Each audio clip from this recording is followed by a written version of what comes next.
E aí, tudo bem? Olha, se os verbos em russo parecem um bicho de 7 cabeças, pode ficar tranquilo que a gente vai resolver isso agora. A ideia aqui é bem simples. Vamos pegar todos aqueles verbos no presente e organizar em só 2 grupos. E o mais importante, vamos focar muito na pronúncia para já começar falando do jeito certo. Eu sei. Às vezes parece um labirinto mesmo, né? Aquela quantidade de terminações.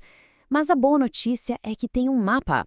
Assim como no português, existe uma lógica por trás de tudo, um padrão. E você vai ver que é bem mais simples do que parece.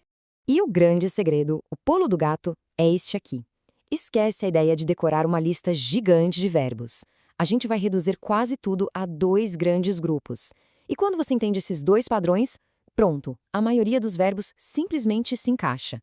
É o que eu chamo de virada de chave no aprendizado. Então, nosso roteiro vai ser o seguinte. Primeiro, o básico, os infinitivos. Depois, a gente entra nos 2 grandes grupos. Aí vamos ver em detalhe a primeira conjugação, depois a segunda, e para fechar com chave de ouro, vamos botar a mão na massa e usar isso para falar de idiomas.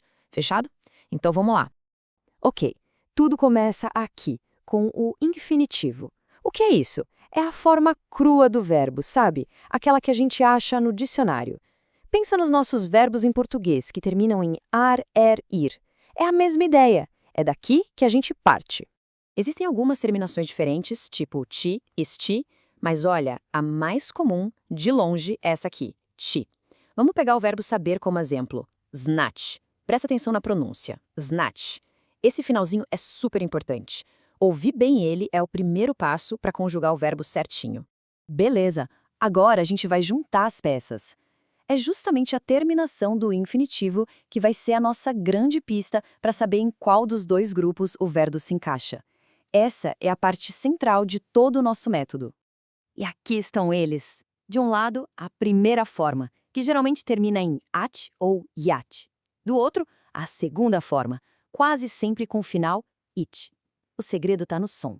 Ouve só a primeira forma, ti-tat, dielat. Agora ouve a segunda, gavarit, utit. Consegue perceber a diferença no som do finalzinho? É sutil, mas tá lá.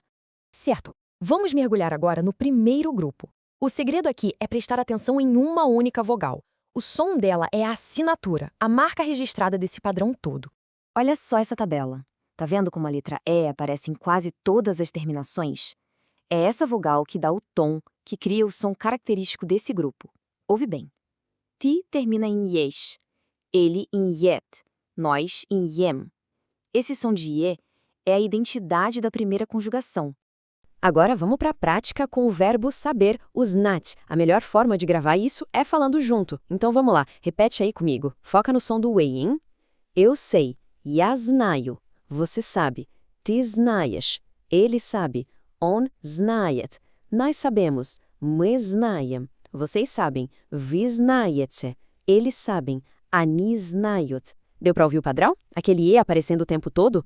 Beleza, agora vamos para o segundo grupo. E aqui é que o sistema fica genial. A gente só vai trocar uma vogal, uma letrinha, e isso vai mudar completamente o som de tudo.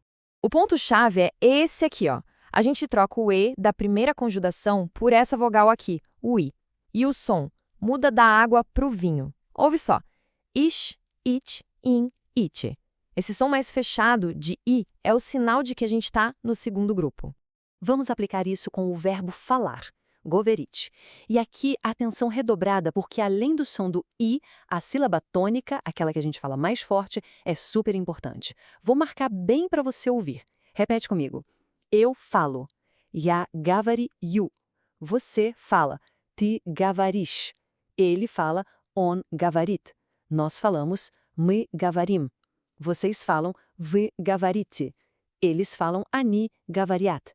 Sentiu a diferença que a tônica faz? Muda tudo na pronúncia. Muito bom! Agora que a gente já pegou a mecânica da coisa, vamos para a parte mais divertida, que é usar isso para algo útil de verdade. Tipo, falar sobre os idiomas que a gente conhece ou está aprendendo. Primeiro, o verbo znać. Pensa nele como nosso saber, no sentido de ter conhecimento sobre algo, de conhecer um assunto. Então, para dizer eu sei a língua russa, a gente usa ele. Я знаю русский язык. Agora, o verbo gavarit é sobre a habilidade de falar. E aqui tem uma dica de ouro, uma construção muito comum no russo. Para dizer que se fala em um idioma, se usa a preposição po com o nome do idioma terminado em ski. Então, falar em russo fica gavarit по-русски. Guarda essa estrutura. E o mais legal é que esse padrão funciona para um monte de idiomas. Ouve só como soa. Em russo, по-русски.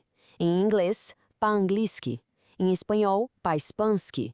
E em português, по-португайски. O segredo é praticar essa formulinha, po mais o idioma com o final ski. Outro verbo super útil é o понимать, que significa entender.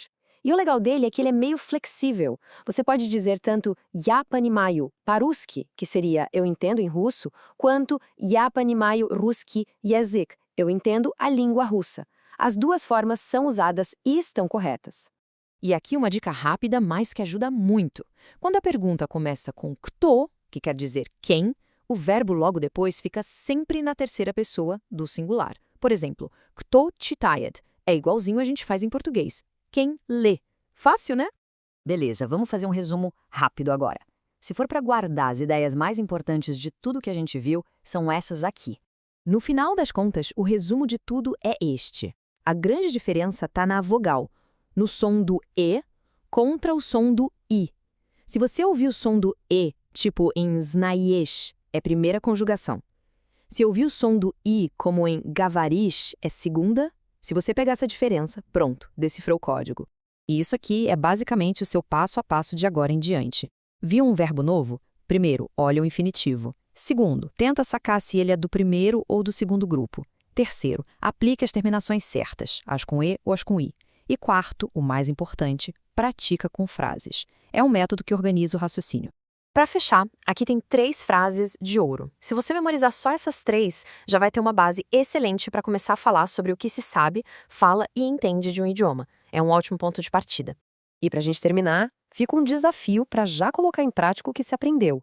Usando aquele padrão do govorit po alguma coisa que a gente viu, como seria eu falo português em russo? Pensa aí. Só o ato de tentar formular a frase já é um baita exercício.